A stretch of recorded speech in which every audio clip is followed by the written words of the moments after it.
Hello, everybody, and welcome to our training. We're so excited that the Women's March is partnering with NARAL to talk to you about myths and disinformation regarding abortion and reproductive rights generally. Allison, we should go ahead and share our screen. Welcome, everybody. So exciting. We have almost 200 people that are joining us as we speak. Thank you, and welcome. I know that it's dinner time for some folks. Folks are also getting off of their off of work and juggling all kinds of things, and it means a lot to us that you are here to learn alongside the Women's March and NARAL activist community. All right. You are in the right place if you are here for the abortion defenders training. You might have gotten some emails, some texts asking for you to sign up. And today we're going to be learning about myths and disinformation about reproductive rights online and what you can do to prevent or overcome it. This is part of the Women's March Digital Defenders program, where we train our activists to really look out for myths and disinformation on various issues that matter to women. And we're so excited that we're hosting this with NARAL, who have a really extensive research and messaging background and training program on the issue of myths and disinformation about abortion and reproductive rights. I'm just going to give it one more minute, and then we are going to go ahead and get started. But Allison, let's go to the next slide, and maybe we can kick off with introductions. All right, so what are we up to today?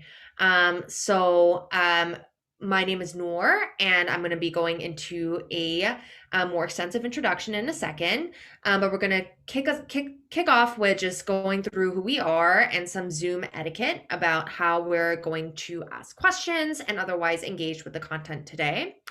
We're going to go over what Digital Defenders is, what we're up to, what we're doing, why we're doing it, why it's important.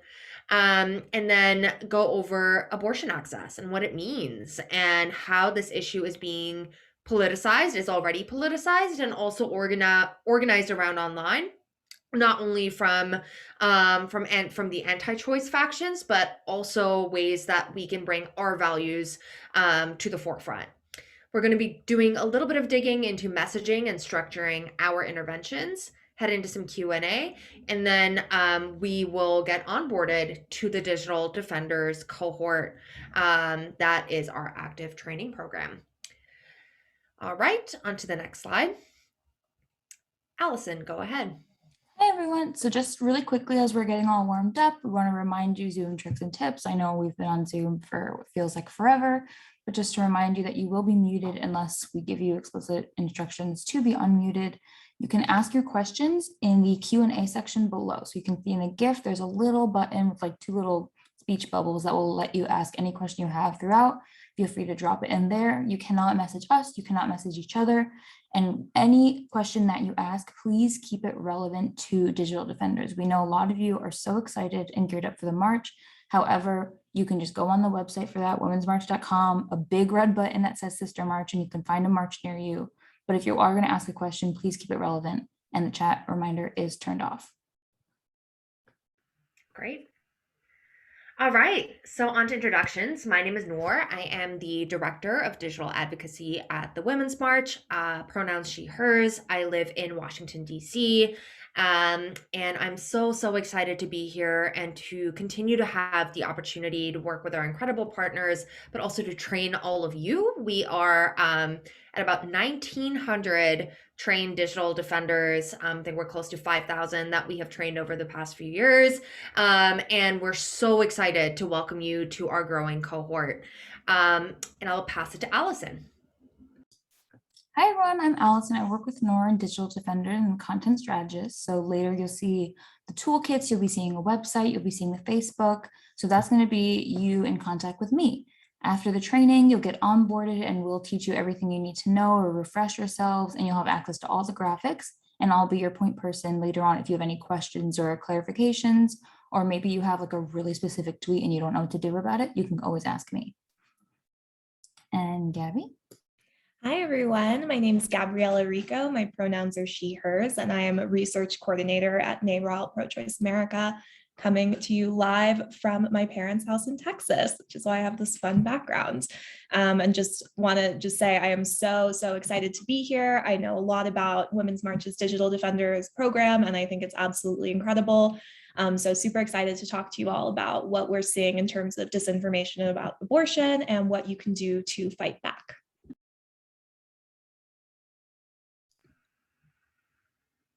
Great, so we're just gonna get started with level setting, just so we all understand exactly what Digital Defenders is, why are we here, why abortion defenders, and why now. So one thing that's really important to keep in mind while you're in Digital Defender is that Digital Defenders is about our interpersonal relationships that we have on the internet, whether it's like your aunt who lives a million miles away, or a friend that you talk to every once in a while, or someone maybe you met at a rally. We always want to focus on these personal relationships that we have on the internet and use these mediums of Facebook, Twitter, Instagram as a source of good. We want to spread our positive messages through these mediums to our own community. So we want to do that by our own shared values. So obviously the kind of people that follow me on Instagram are different than the people that follow you. And you want to make sure that the information that you're posting online is the kind of information that is positive and accurate and completely negates any of the mis and disinformation, while also being on the offensive, also making sure that you are posting positive information that's specific to your circle. So it's really important that we remember the medium that we're doing this on actually has very little regulation. We're playing on a really high stakes playground that we know and fight against all the time, but actually like can be a good place for us to work with. It really can be a place for us to intentionally make posts with great purpose that spread good information. And again, being ourselves. So all the messaging you'll be getting later is great and generic and helpful and accessible for everyone, but we really want you to tailor it to your own voice, your own community, from my own aunt, from my own mother, from my own cousins in high school. So that's a huge goal about our interpersonal relationships with Digital Defenders. And so now we'll focus a little bit on our strategies that we'll go into far more depth later. So we really focus on trying to fight these narratives that the very well-funded right-wing posts everywhere. I know everyone on this call has seen intense right-wing posts about the anti-choice movement, about immigration, about climate change, and it's everywhere. I mean, people are constantly going on like a social media cleanse because they're sick of the negativity. And that's where we have a chance to go from defensive, saying climate change is real, abortion is our choice, onto the offensive. And so these original posts, these original content pieces that we're going to share from our own personal accounts are for us to go on the offensive instead of constantly having to go into the trenches of trolls. We want to make sure that all of our content is proactive. And you'll see in the toolkit later that there's a section separately, proactive versus reactive. And so that leads a little bit more into our affirmation of not only should you be posting, but you should be affirming and uplifting other people as well. Even if they don't know everything, that's such an important and crucial part of Digital Defenders is welcoming people like all of us right now who are learning for the first time, how do we naturally and organically post about, specifically right now, reproductive rights and abortions. And so in addition to that, I would just want to point out that I think the left has a little bit of an issue with including people who don't know everything. And one thing that we study when we're not training is actually QAnon Pastel. They have done an amazing job, which is so upsetting, of training specifically white suburban moms to feel empowered and intelligent enough by giving them messaging that says, you are smart enough, you are capable of researching this on your own. And that's how they've been able to absorb so many people in the last year, specifically through COVID, because they just don't attack people who don't have all the information right, that don't have all the information yet, who are new to the movement. And so that's something so important to our strategy, is recognizing that we need to include everyone, even if they don't know as much as you. And so that moves on to our point 3 of shared values. We really need to change our narrative and our messaging that, it's really easy, like when a troll says something so obviously wrong, to just drop in an article and leave. You can't. It's just not enough. What we really need to do is make all of our messaging values based. And you'll see actually in the toolkit under proactive messaging, there are going to be separate values that you can read from based on your own proactive content or if you are reacting. And so a statistic or a very simple Wall Street Journal link is not going to be enough. You have to do it from what you personally value. And so similar to point number 2, we have the accessibility. What I'm posting needs to be understandable and accessible for my cousins in high school, my aunts in Texas, and my mom when I send her a link. All of the language has to be readable and digestible. It's not that easy to read, 5 dissertations on reproductive rights in the United States. We can't post those kinds of things for our family who is not, engaged in the same way in our interpersonal relationships. We need to make sure that our language, again, is accessible. And number 5, which all of us have done, I'm sure, is challenge misinformation online. I know it's really easy to go after trolls and just get, really deep in the trenches like that, but that's not always true.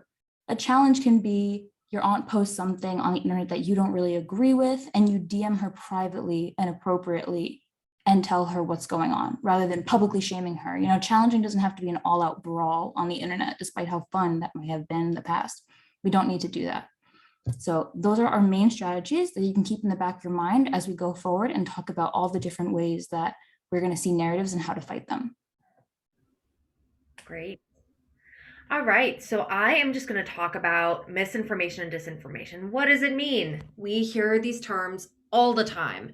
I know that I didn't even know that they were different until I was taught by some of our amazing partners over at the organization Media Matters that helped me understand how the two can be different. So let's get into that. All right. So people use these terms interchangeably, but they are actually a little bit different in their intentionality. An example of misinformation on Facebook, for instance, is if you copy and paste a warning from a friend that doesn't have a basis in truth. If you're like me, you'll probably get some messages that kind of read like, like chain letters where it's like, if you don't post this, all of your Facebook is going to be erased and deleted and you're going to lose all of your Facebook memories and all of your photos, right? I have definitely been somebody that has said yes to that before and been like, okay, I'm gonna sign up for this listserv now. So that might be something that it's inaccurate. You're not intending to share it, but you do, right? But it might actually not have malicious intent. It might just be something that is like a prank or a joke or something that just ends up being viral, but doesn't actually have a basis in truth. And maybe it's not something that people end up actually talking about. A good example of misinformation that I thought about over COVID is that folks were sharing videos, doctored photos of the Venice canals, like aqua blue, perfectly clear, dolphins swimming in them, which were great because we all actually maybe like needed to know that, hey, we're going through this pandemic, but the climate is healing, the environment's doing better, and maybe that has some basis in truth. But the Venice canals weren't in fact populated with dolphins, right? So that's an example of something that maybe made us laugh, gave us a little bit of joy, but didn't really have malicious intent. Right. So disinformation is intentionally false. There is a motivation involved. So an example that you all might have heard of is outside of 2016 in Russia, right? Is that there's also examples of fake news websites that pretend to be representative of the community. Facebook pages that say that they are representing a specific town or local news or a politician. Like this has a level of coordination that is really key and that is really important. And this also brings up media bias, right? Because there are decisions that are being made about what to cover and how to cover it. So an example of disinformation, we're going to go over this later in the training, is that a lot of what we might be seeing, especially tied to key political moments, is in fact disinformation and not misinformation. There is an objective, there is a goal, there is money, there is coordination. So I do want to say that we're actually at a point where we're dealing with a lot more disinformation around reproductive rights than necessarily just like piecemeal misinformation. We're talking about coordinated campaigns, and we are dealing with the latter for the most part today, and with reproductive rights generally. So we can move to the next slide. So one thing I want to make super clear is that there are limitations to what any of us can do as consumers on social media, right? Like the problem really is big tech. The problem really is that big tech does not have the political will to really take right-wing narratives seriously. We know what a big role big tech played in facilitating some real harm and violence that we've seen over the past year, including some of what we saw sadly in DC on January 6th, and it's continuing to happen around the country in a really localized way. So although our end goal is always going to be to hold big tech accountable, there are some things that you can do to as you're thinking about what you're sharing online. So number one is that you really want to think through what's the source. Is this something you've heard of? Even if it's not famous, you might want to just do a Google search and see who the reporter is. Is it somebody who has a pattern of posting the same kind of things? A second thing is it too good to be true? We all need some really, really good news in these troubling times, right? We all want to see news that confirms what we already believe or want to believe. So you want to try looking into it more, seeing if there's other people that have written about it, or try taking a sentence or two and just put it in a Google search, and it might show up on a blog that has some scary origins or mysterious funders, right? So you can and should trust your gut when it feels like something is off. And then lastly, you do want to replace what you're seeing with accurate information. And the reason that we say that is because people are most likely to change their mind cognitively if you give them something else to latch onto. So do replace that inaccurate information with something else. And as Allison has said, that something else is what we are going to be equipping you with. That's something else that you can give other people to latch onto that will change their minds. And we can move on. So today, what we're going to be going into in this next section is how do we talk about reproductive rights and abortion online? So we're going to be challenging hate and misinformation and disinformation. Like I said, we're talking about some coordinated campaigns, so a lot more disinformation. We're going to be talking about some facts and resources that you could use. But again, you don't always need to have a link to an article, right? What you can really lean into is our values and how to think about anti-choice frames that are out there. So Gabriella is going to be talking to you about some of these narratives and frames that you can begin training yourself to watch out and look out for. We're going to be talking about the kind of language that you could use, what you can avoid, and what you can lean into. And then finally, we're going to be talking about how you can actually expand the narrative. Like a lot of this is about organizing and campaigning, right? Is what can you give people that changes their mind? So we're not just talking about, okay, we're talking about the right to have an abortion, the right to choose to have an abortion. We're talking about what justice looks like in a full and holistic sense, right? We're talking about abortion as healthcare. We're talking about access as truly accessible, meaning that anybody can access it, right? So we're going to be digging into this, but I did want to just share the slide so you get a sense of what we are going to be doing in the next section. And with that, I will pass it over to Gabriella. All right. Well, that was such a fantastic primer. There were so many tips in there that I just think are so important and that we always tell our NARAL members as well. But for this next section, I'm going to briefly talk about some of the current threats to abortion access that I'm sure many of you are aware of. And then we are going to go into 5 different disinformation narratives that are very common and that we're seeing a lot of at this moment. So, first and foremost, I think the thing that's been on a lot of people's minds recently is SB 8 in Texas. So for those of you who don't know as much about SB 8, I just want to give you a little primer. It is a draconian abortion ban, and I say that not lightly at all. It is super, super problematic that went into effect in Texas, where I'm actually in right now, on September 1st, after the Supreme Court failed or decided not to intervene and let the law go into effect. And what it does is it bans abortion care as early as 6 weeks, which is before many people even know that they're pregnant. So why is this different? Well, the anti-choice movement has passed a lot of laws in the past that usually get stopped in the courts. The way that this one was designed was to get around that. So unlike other bans on abortion, it has an enforcement mechanism that allows private citizens to sue any person who helps somebody access abortion care. And if these vigilantes are successful in suing someone for aiding and abetting somebody who is seeking abortion care, they can be provided with a reward of $10,000 or more. Now, if this isn't alarming enough on its own, we know now that at least 11 states have indicated that they're interested in passing near identical pieces of legislation. In fact, just yesterday, a copycat bill was introduced in Florida. So this is a really big threat. It's something that you're probably seeing a lot of, and it's something that the antis are really working to try to cover their tracks using disinformation. And the second threat that I want to talk a little bit more about is something that I'm also sure that you've heard of, which is the upcoming Supreme Court case, Dobbs versus Jackson's Women's Health Organization. And this case is centered around Mississippi's ban on abortion at about 15 weeks.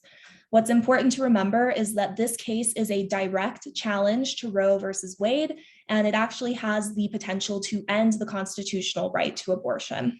And if that happens, and Roe falls, we know that 24 states would likely take action to prohibit abortion outright, including 12 states that already have what they call trigger bans, which would ban abortion automatically in those places if Roe were overturned. Also want to mention, Texas recently passed one of those. And so that's why it's really, really crucial that we encourage Congress to pass the Women's Health Protection Act, which would protect the right to abortion throughout the United States. And I believe the House is going to have debate on that tomorrow and voting on that tomorrow. So if you haven't talked to your representatives about it yet, give them a call. I also just want to mention here that Roe is really the floor, not the ceiling. The right to abortion has been a right in name only for far too many people because of anti-choice restrictions. And these restrictions are disproportionately harming pregnant people who are already from historically marginalized communities. So while passing WIPA is a really critical first step in the fight to protecting abortion access, it is not the end of the fight. We need to go beyond that and make sure that everyone who needs an abortion is able to access one. So now, before we go into this next section, I just want to give a little warning. We are going to be showing you some tweets directly from anti-choice activists, just so that you can have a sense of what this type of disinformation looks like and see like what people in your lives might be repeating. And so if you need to put me on mute or take a step away from the computer for a second, if this is overwhelming, please feel free to do so. So that being said, let's jump into our first narrative, which is around co-opting feminism and claiming to be pro-woman. And this is so frustrating for somebody who actually works for a women's rights organization and a human rights organization. But this is something that the anti-choice movement does a lot. And it's something that they're really pushing right now, especially because of the conversation around Texas. So up on the screen, we have two examples so you can see what these claims typically look like. First of all, we have Students for Life claiming to be pro-woman while also advocating against women and pregnant people being able to make their own decisions about abortion care. And then the second tweet is particularly disturbing because we have SBA List claiming that Texas shows how to be pro-woman after it passed one of the most extreme ban on abortion in the country that literally deputizes strangers to surveil women and pregnant people in hopes of getting a $10,000 reward. Like that is nowhere near pro-woman in any way, shape, or form. In addition to these types of claims, antis will often push a narrative that abortion is dangerous or violent, which is completely false, but it's a way to kind of position themselves as protecting women as opposed to attacking their rights. And you can also see SBA List claiming that fake health centers, which lie to pregnant people and try to coerce them out of seeking abortion care, are somehow a solution to forcing somebody to remain pregnant against their will. So like I said, I think the strategy here is pretty transparent. What they're trying to do is protect themselves from valid criticism of how their policies harm women and pregnant people by claiming that they support women. And I also just want to briefly mention, this is something that they do around racial justice as well. They co-opt, racial justice terms to try to pretend that what they're doing is anti-racist somehow, when in reality, they're just trying to deflect attention from how their policies disproportionately harm Black people and communities of color. So let's go to the next narrative, which is around co-opting science. And obviously with the pandemic, there is a lot more kind of public discussion around trusting the science or following the science.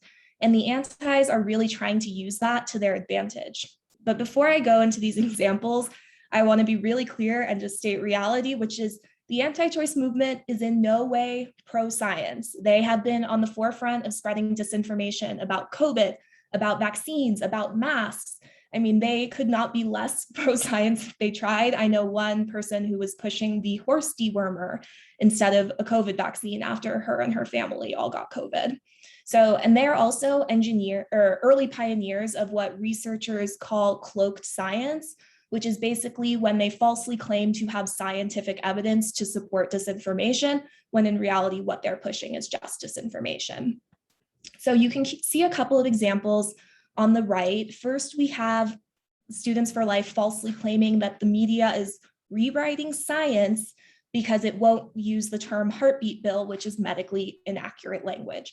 And just a reminder for all of you, we should never, ever, ever repeat the phrase heartbeat bill, heartbeat ban. That is not at all medically accurate. It's not medical terminology. No heartbeat exists that early in pregnancy. So if you're going to refer to a ban like that, you can say a ban on abortion at 6 weeks before many people know they're pregnant. And then the other two posts I have here are from SBA List and Live Action, and they kind of demonstrate the two kind of main flavors of their claims around science. So first you have SBA falsely claiming that science means we should ban abortion earlier in pregnancy, like around 15 weeks. And then you have Live Action falsely claiming that science proves that life begins at conception. So they're moving the goalposts even further back to say no abortion ever, no matter what point in the pregnancy you're at. And just to be clear, these claims aren't true, but anti-choice activists are really trying to use them to muddy the waters of the public discussion. So if we go into the third narrative, this is something that I see a lot of. I'm sure it's something that you all may have encountered, which is this narrative around abortion extremism. And it basically involves accusing anyone of who literally does anything. It could be the smallest thing. It could be actually something proactive in support of abortion, calling them an extremist.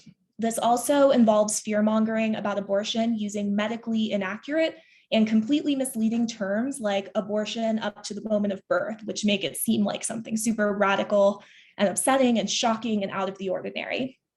You can see SBA List doing that around the Women's Health Protection Act. And this is something that a lot of anti-choice legislators are also saying that you may see more of because they're having this vote tomorrow. But the aim of this tactic is to really just make it seem like the pro-choice movement is radical or that it's out of touch with public opinion.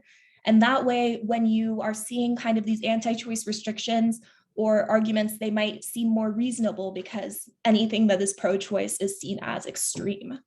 Obviously, this has nothing to do with the reality. Most people do support abortion rights and the legal right to abortion, so there is nothing extreme about it, but it's something that they really push.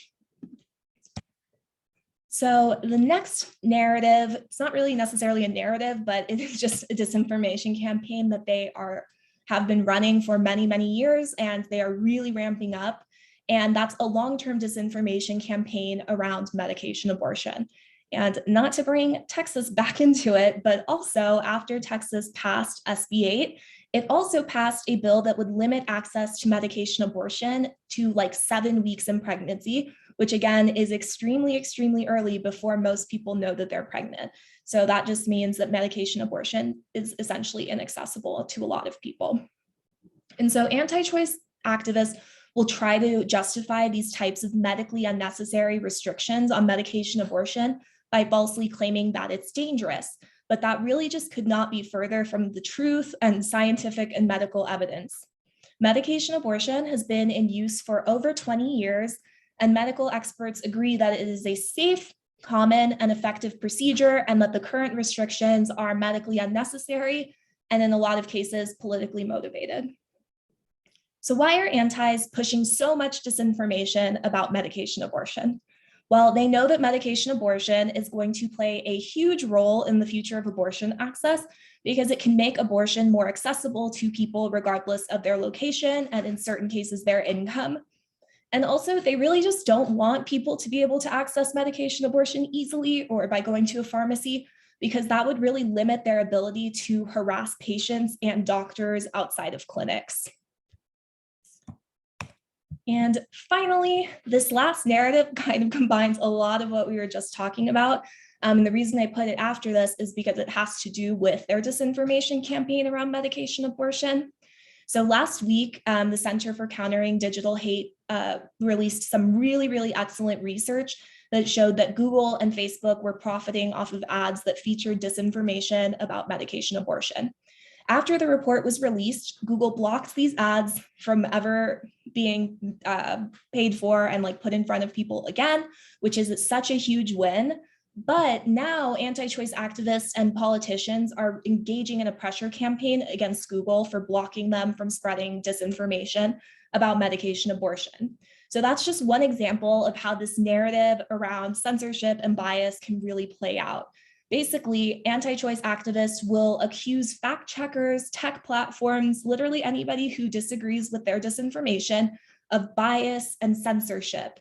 And that's a really key strategy for them because it helps them pressure these companies into allowing their disinformation to remain online without any fact checks.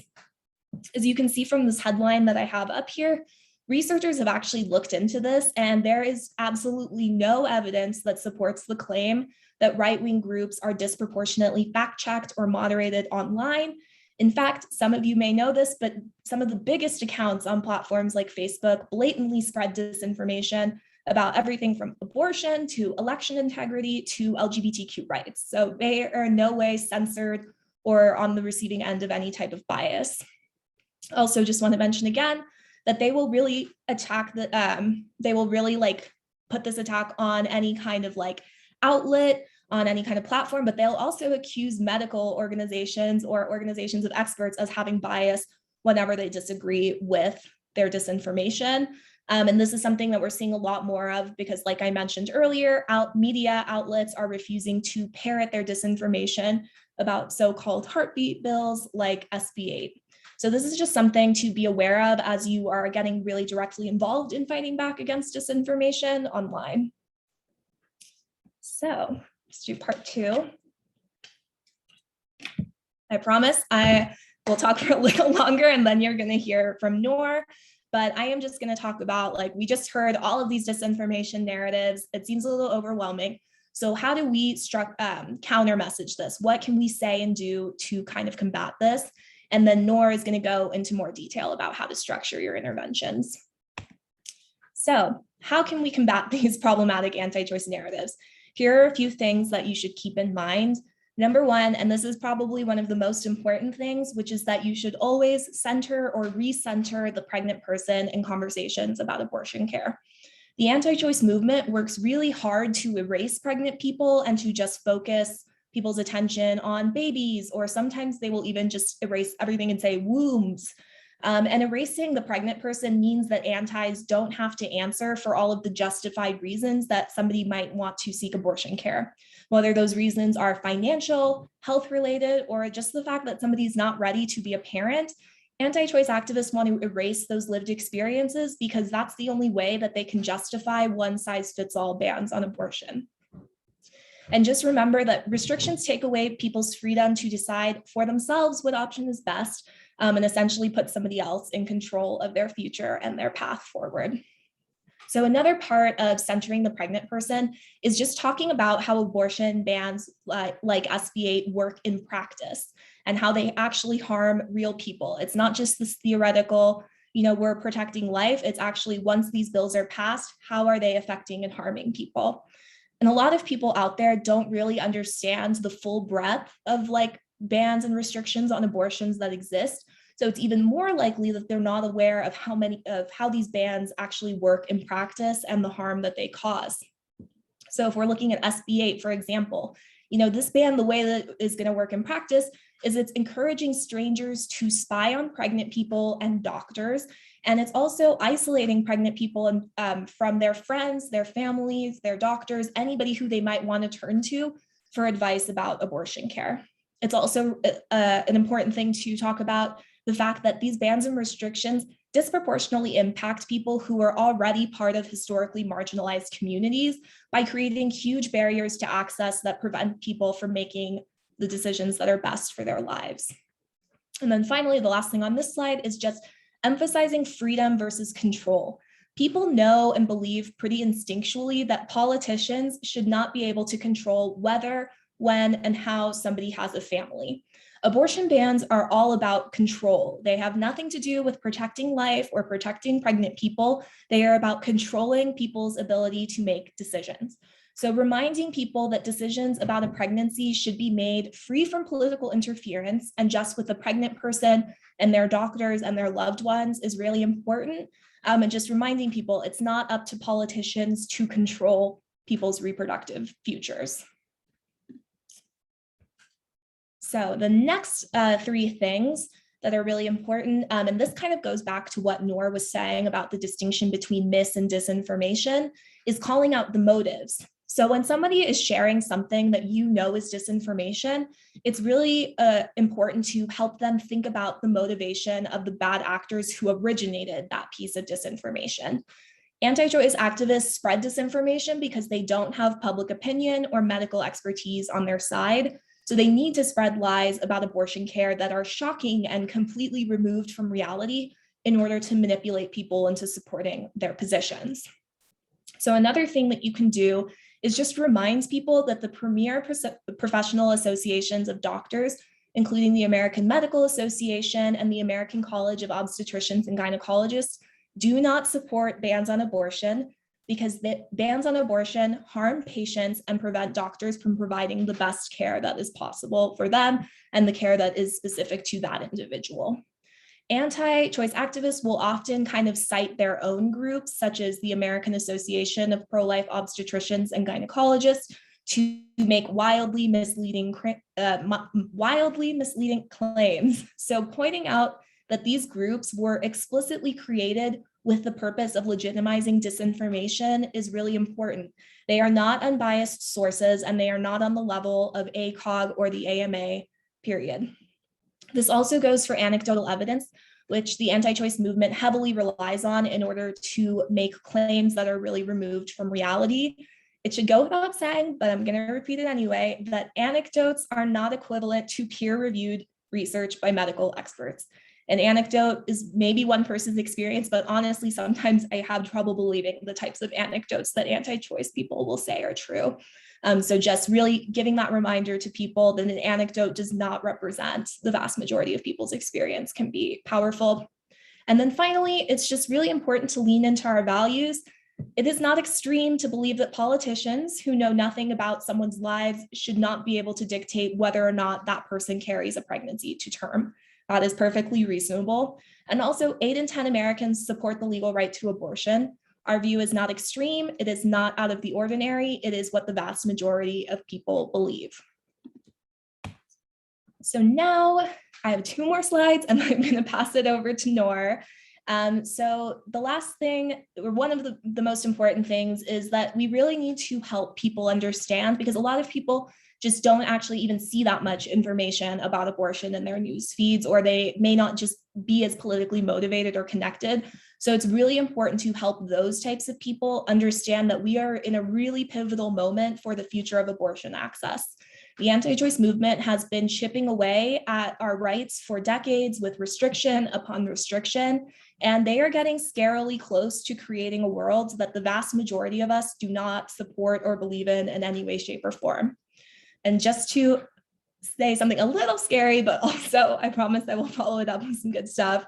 Their ideal world is really one in which strangers are encouraged to surveil pregnant people, one where doctors are empowered to interfere with personal decisions about having a family, and where or politicians, sorry, are empowered to interfere with personal decisions about having a family, one where doctors are prevented from providing patients with the best health care, and also one where doctors and patients and pregnant people can be criminalized because of abortion or even because of miscarriage or something that may seem like an abortion.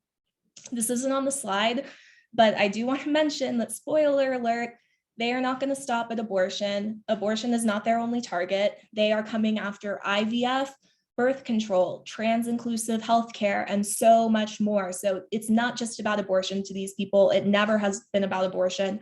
It's about controlling people's ability to decide for themselves their own reproductive future. And, it's about creating this world of white patriarchal control over people's decisions. So that is a really dark reality that I was talking about, but I also want to say it's one that we can all prevent from happening. People like you speaking up and taking action is what is going to make a really critical difference at this moment that we're in. People are starting to recognize what the anti-choice movement is working towards. There's a lot of coverage about SB8, and people do not agree with it at all. So that's a really clear indication of the values of the anti-choice movement. And now we need to talk to people proactively about the world that we are all working to create. And this goes back to leaning into our values and being loud about what we're fighting for. And that's actually a really critical way that you can inoculate people against disinformation, because if they don't if we talk about our motives and they know our motives are good, they are less likely to believe what anti-choice activists are telling them. So we need to talk about the world that we're creating, where everybody has the freedom to decide if, when, and how to have a family, regardless of where they live or how much money they earn. It's a world where people respect other people's personal decisions about pregnancy and parenthood, and where people can get accurate, unbiased medical information to make informed decisions for themselves about what care is best. And finally, it's a world where somebody who decides to seek abortion care has access to a safe, caring, and affordable clinic, and abortion care is accessible and affordable for everybody who needs it. This is absolutely a world that people believe in, and it's a world that we can create if we keep fighting for it. So just want to thank you all for joining this presentation and taking this first step and being proactive about talking about this world that we're creating. And now I'm going to pass it back over to Noor. Thank you so, so much, Gabriella, and thank you everybody for continuing to tune in and learn together with us.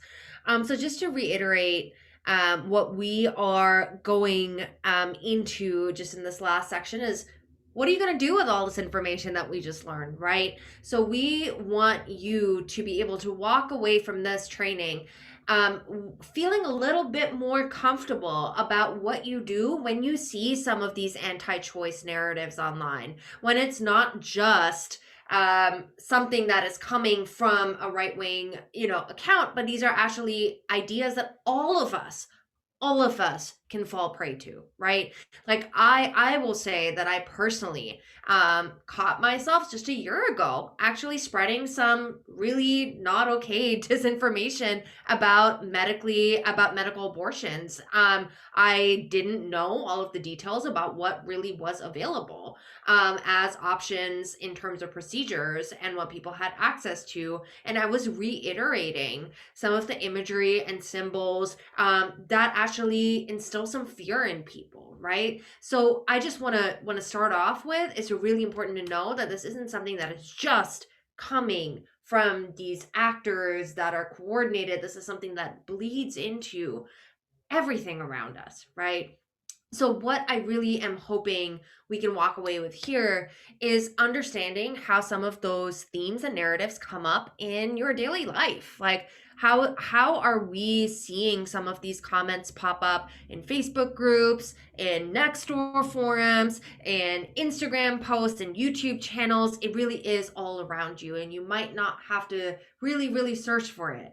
And if you feel like you are not really seeing it, trust me, you might want to just take a look at some hobby groups or Facebook groups where you might have some like general conversation with your neighbors or people that you grew up with, and some of that might just be there. The second thing is you want to do an evaluation of what's really at stake. What are some of the falsehoods that are being conveyed through some of these statements, right? You want to understand that a little bit. when we're going into actually responding to these comments, I will say lean on our manual, which Allison's going to go over, that tells you here are the things you might expect. Here's a whole list of these things. Here are some of the key words, the key themes to really look out for, right? So lean on us, lean on the resources that we've put together to be able to craft your response and really figure out, like, what is this comment? What does it mean? What's really behind it, right? You want to do that analysis before you respond. In terms of structuring your response, something that I do recommend is, especially if you're having an interpersonal conversation with somebody, acknowledge them, right? Most of the time, this is probably somebody you know. This is probably somebody you're actually friends with.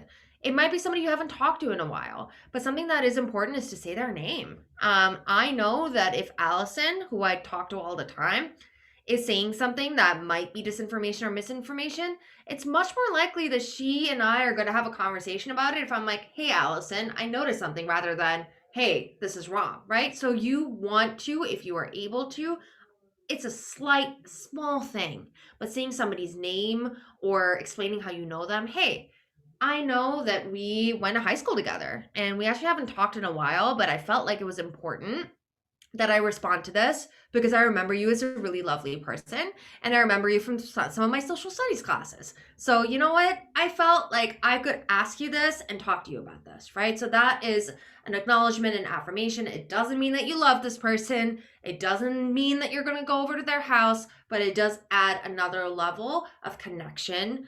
I promise, even if it doesn't seem like much, it does mean something. The second one is depending again on where the source is, right? I know that my mom and some of the groups that we're in spread all kinds of disinformation. I actually get a notification I use WhatsApp because I'm an immigrant. Lots of immigrants use WhatsApp to communicate, and you actually get a little notice that tells you this has been forwarded many times. So that tells me that my mom probably got this image or this meme from some other group and it's been forwarded thousands and thousands of times, right? So I know that I can tell my mom, hey, I'm affirming her. I'm like, yeah, there's a lot out there. I know that you're in a lot of groups, but I just want to let you know that there's a lot of information out there and I'm coming to you because I care about you and I want to just let you know that let's dig into this a little bit deeper. Again, this depends on what your relationship is with somebody, but if you have that grounding, if you have that relationship with them, use it, right? And then, of course, you come in with your comment, with your intervention, and then you might share a resource.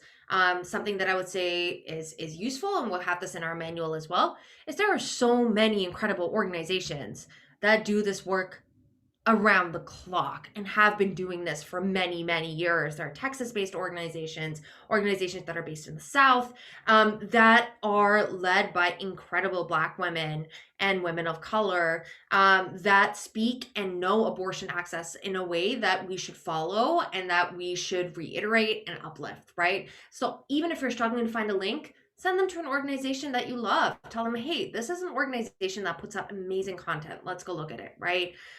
So of course, when it makes sense, share a resource. And we have all of those again in the manual that you will get after this and our website. On to the next slide.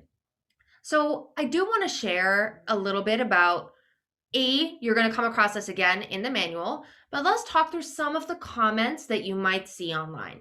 This is one that I see all the time, which is like, abortions are unsafe. These are risky. I know that when I have put up images of coat hangers in the past that are symbols, right? These are like symbols of back alley abortions, of times that people still remember and are still honestly the reality for some people, right? Like abortion access is not something that everybody has. However, I do know that it gives this gut reaction of, oh my God, it's so unsafe, it's so scary, and that might not be what we're going for, right? So if you see something that is just straight up, abortions are unsafe, they're risky, let's talk about that. So a response that I would like to share is you want to talk about how it's actually safe, right? And when Allison was talking about our strategy, this is what when it comes to about reframing.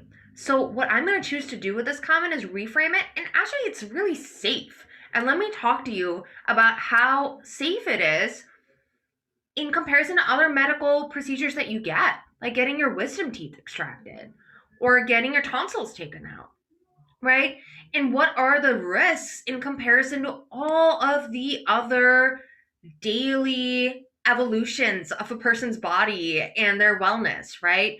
So, an example response in this case with a reframe is, hey, abortion's actually really safe. It's one of the safest outpatient medical procedures. Abortion's risk of complications is lower than that of a colonoscopy, a wisdom teeth extraction, or, and I always get pronounced this wrong, a tonsillectomy. In fact, the risks associated with carrying a pregnancy and childbirth are significantly higher than that of getting an abortion. So, why are people trying so hard to stop one of the most medically safe procedures and an essential healthcare service?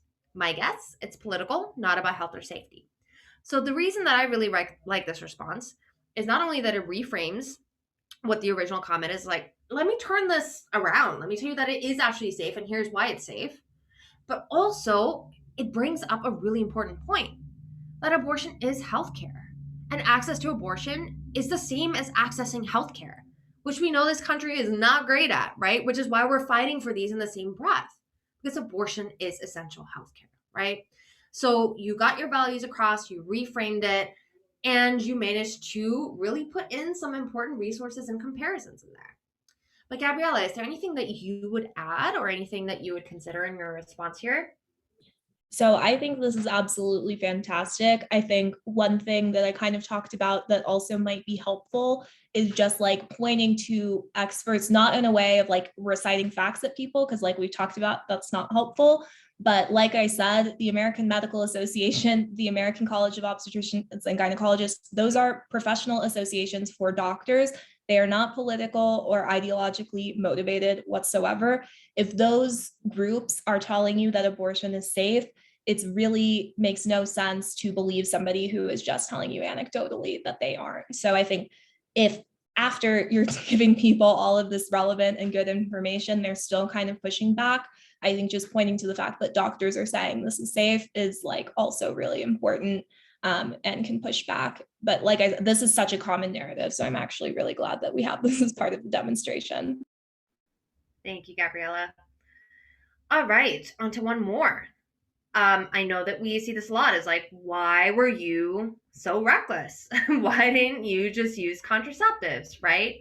So, one thing that we do want to reaffirm is that it's literally nobody's place to judge anybody's reason for needing this medical procedure. That is absolutely their freedom to choose if they want. We trust people to know what's best for their lives. And I will say that this is something that is really critical is that people are their own decision makers. People have the autonomy to make decisions about their reproductive rights. So we want to say that we trust people to be able to do that. We also want to reaffirm that contraceptives are an important part of reproductive health, and everybody should have access to it. But again, we're talking about healthcare, and we all know because all of us struggle to be able to access essential healthcare, whether that's seeing a dentist or getting glasses or going to the doctor on time. We all have experienced at some point in our lives the unsureness and the instability that is intrinsic to the US medical system, to the US healthcare, right?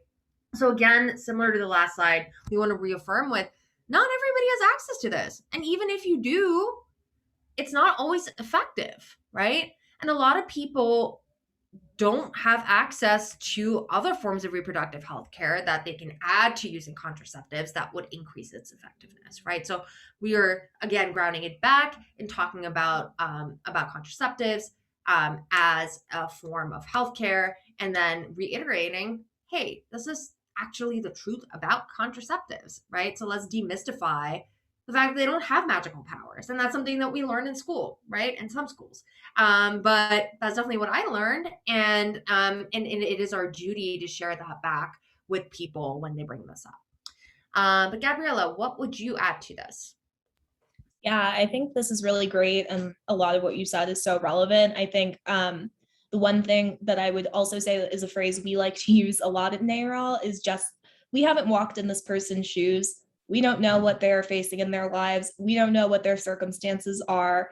And it's really not up to somebody who knows nothing about those circumstances to make a decision about what that person should do with a pregnancy. Like that is just, it doesn't matter if you think what you think or how they got there, because you don't know. So I just think reaffirming, recentering that person's experience and just saying, we don't know what they've experienced. We don't know what's going on with them. And I trust them to make their own decision, like this response says, is really important.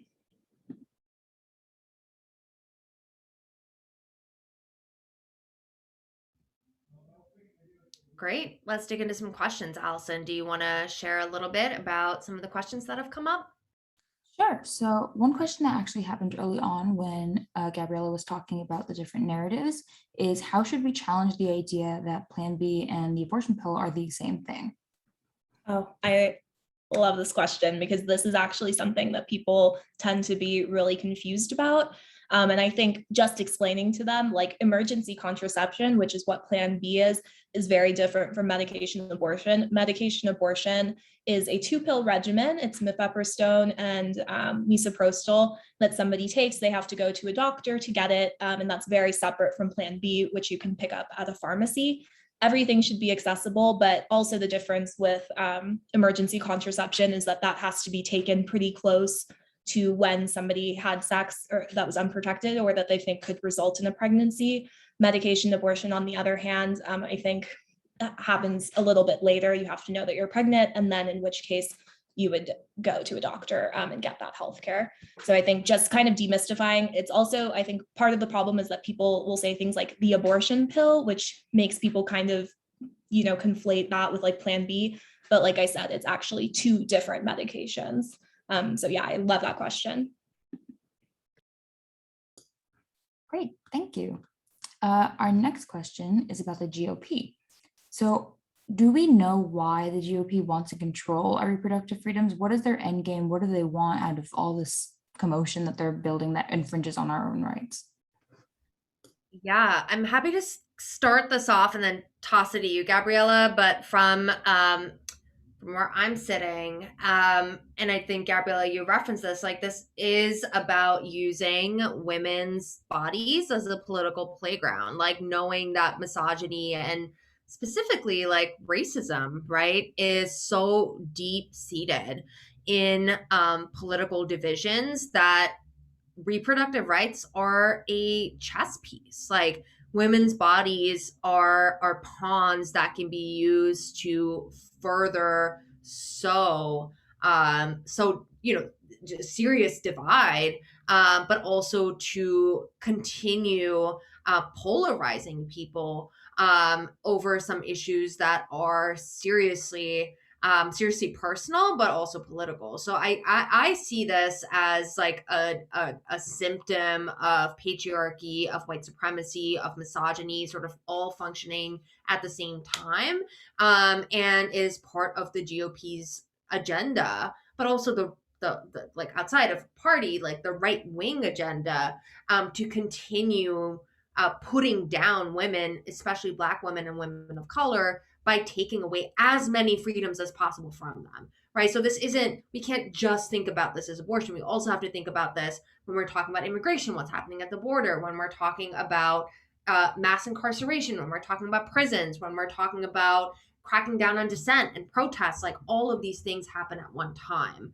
And all of it is meant to function together. This is one fight in a much larger ecosystem where they are trying to really, really crack down on everything related to our general freedoms, and our ability to move through this world as our full selves, as people that are able to make decisions and act with autonomy. Yeah, I completely agree with that. And just to add a little bit of like historical context, and this is also something that I think reproductive justice groups are so good at talking about. So you should go, I think there is a slide with some of those groups that's going to come up. So looking to like Sister Song and other reproductive justice groups can be really important. But just some historical context, abortion became an issue because of the fact that evangelicals were kind of brought into this right-wing coalition over school desegregation. They did not want to desegregate schools. And so they got these evangelicals fired up. And then after they realized that they were losing that fight, they decided to politicize the issue of abortion because they realized that that was a way that they could keep those people engaged and then still continue this history of white patriarchal control. So white men making decisions, being the ones electing to office and being the ones crafting policy. So I think it goes back a lot to what Noor is saying, but there is actually so much history about this.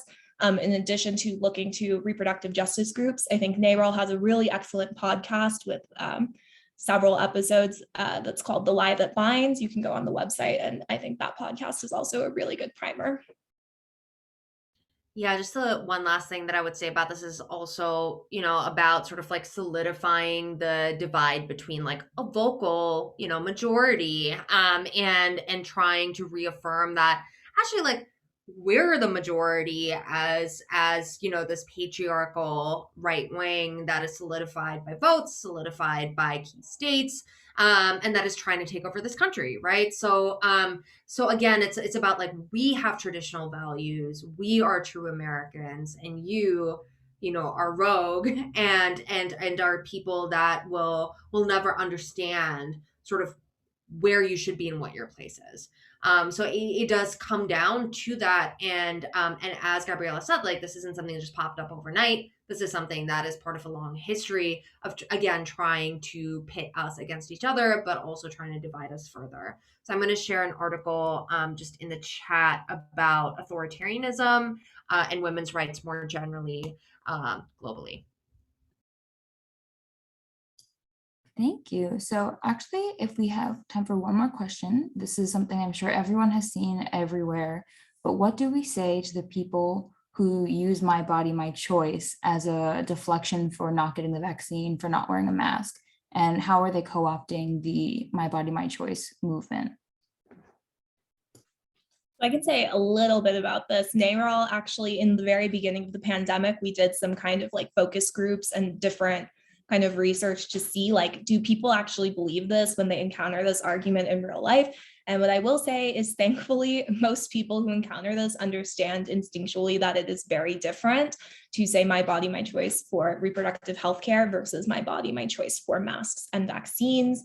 But I think just one thing that a lot of people have pointed out about this argument that's important to emphasize is somebody's decision to have an abortion or seek abortion care really affects only that person and maybe the people in their immediate life. It does not affect the rest of us. Whenever somebody has an abortion, it's not like I feel pain in my heart and I'm like, or get ill or something. Like it's completely separate. It's their life, it's their decision, it affects them.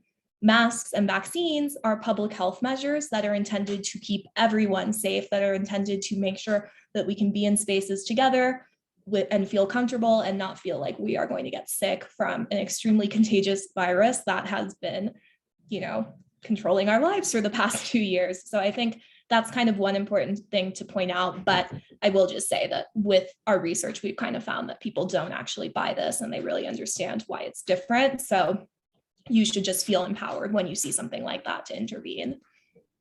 Yeah, absolutely. I wouldn't add much except, sort of really going into the cause and effect of I think the co-option of my body, my choice by anti-vaxxers is no different than the willful manipulation of, for instance, like an entire body of work, of scholarship by Black women, of critical race theory, for instance, right? So, like, if you just type in critical race theory right now, you're not going to learn about these decades, right? Decades of hard work, of legal theory, of scholarship about, critical race theory as it is. Instead, you're going to hear about, okay, this is, the top 10 hits that you're going to get from that search are going to be, oh no, this is about like talking about white supremacy in school or talking about racism in school, right? So like this co-option of my body, my choice is a perfect example of disinformation functioning exactly as it should. And in fact, functioning perfectly to the point that they can actually adopt slogans and have them be their headlines, right? No different than what we're seeing with critical race theory. So I think, Gabriella, what you said about sort of like cause and effect, if you encounter something like that, I would say talk about, hey, how often do you wake up every morning and see like a list of everybody that's had an abortion, right? But how often do you wake up and see a list of how many people have died because of COVID, right? Like it's not one and the same. And one thing does not hurt a lot of other people. And one thing really does hurt and harm and lead to the death of thousands and thousands of people. So I would not shy away from that cause and effect, especially when it's something of this nature.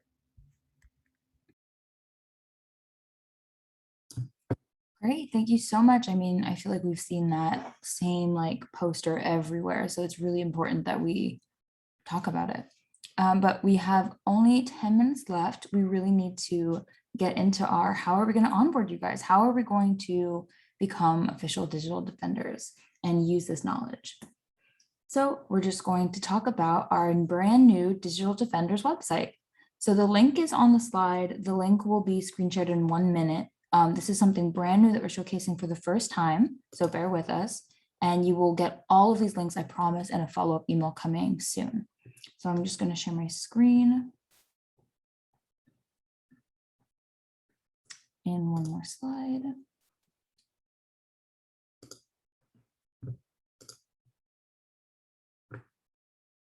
Great. Okay, can everyone see the top of this website? Yep. Great.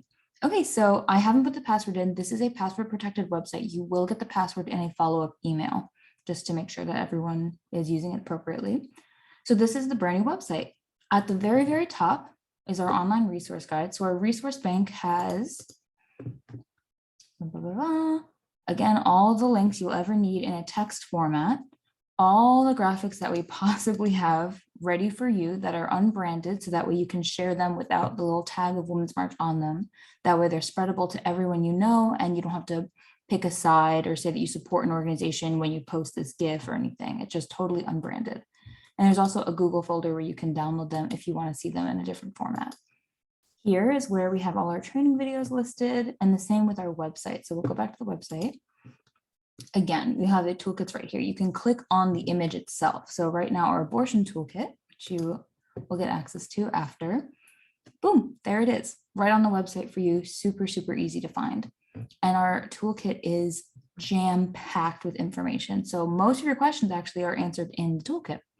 In the beginning, you'll see that there are guidelines for engaging on social media. You can use the viewfinder on the left side to understand exactly how the outline, how it's organized.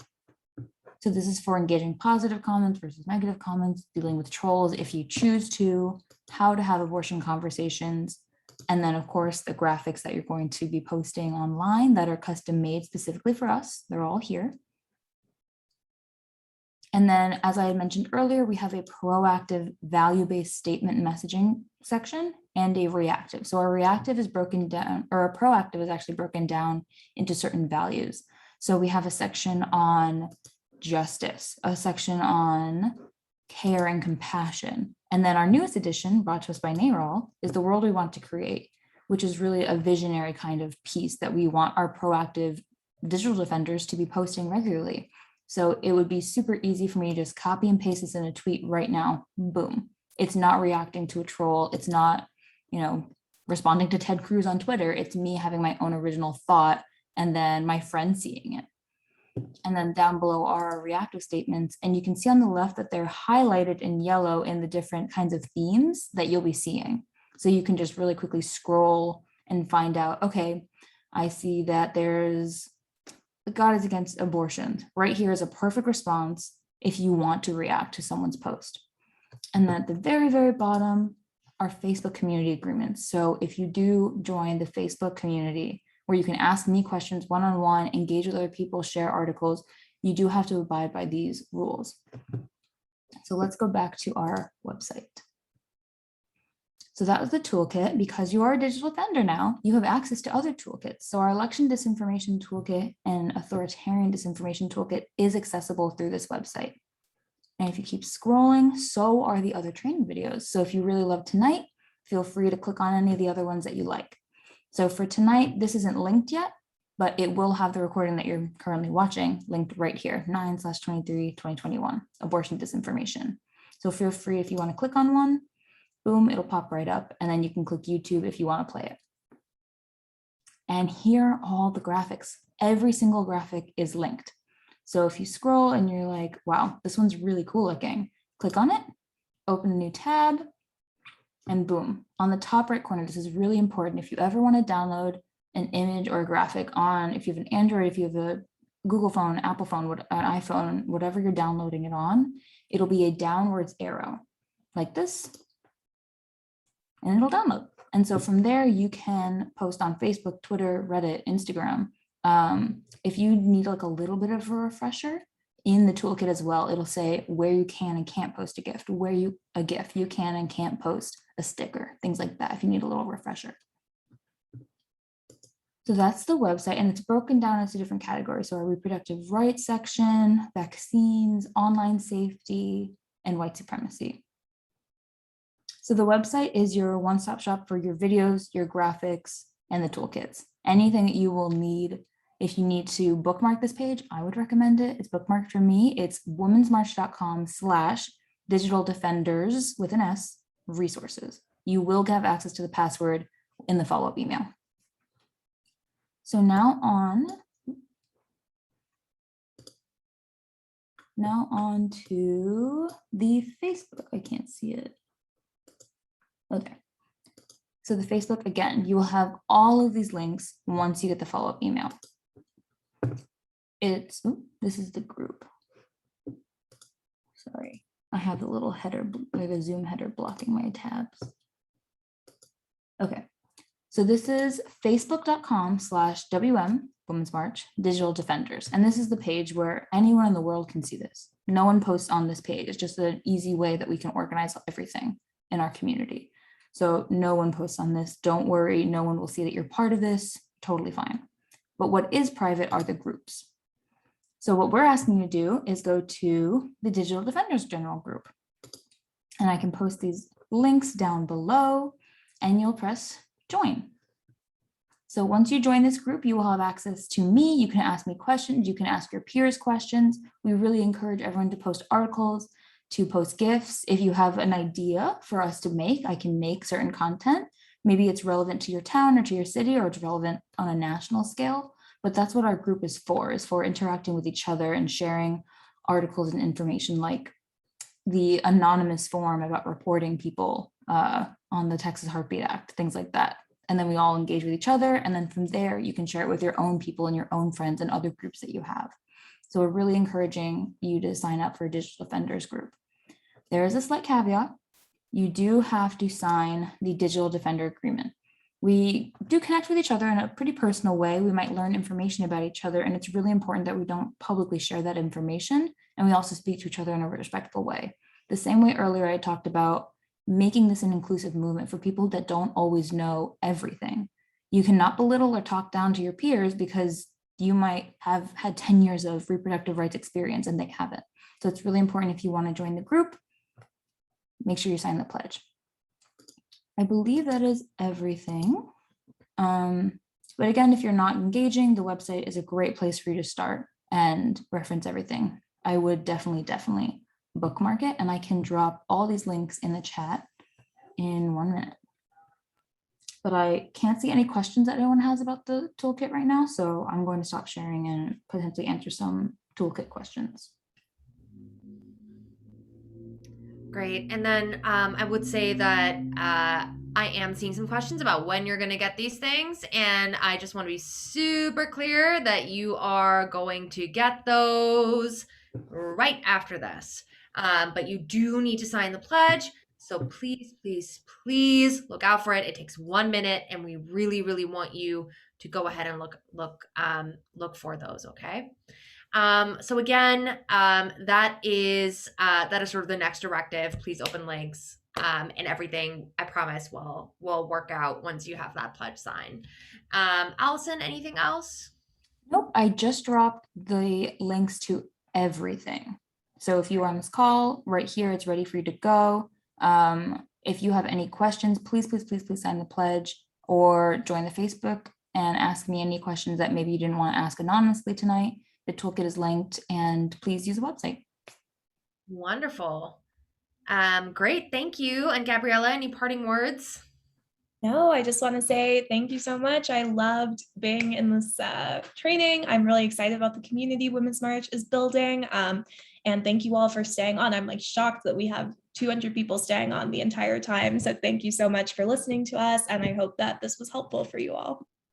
Thank you all so much. Have a wonderful night, and we'll talk soon. And keep doing what you do. It's working, and I just want to make sure that we all know that this is not a time of despair.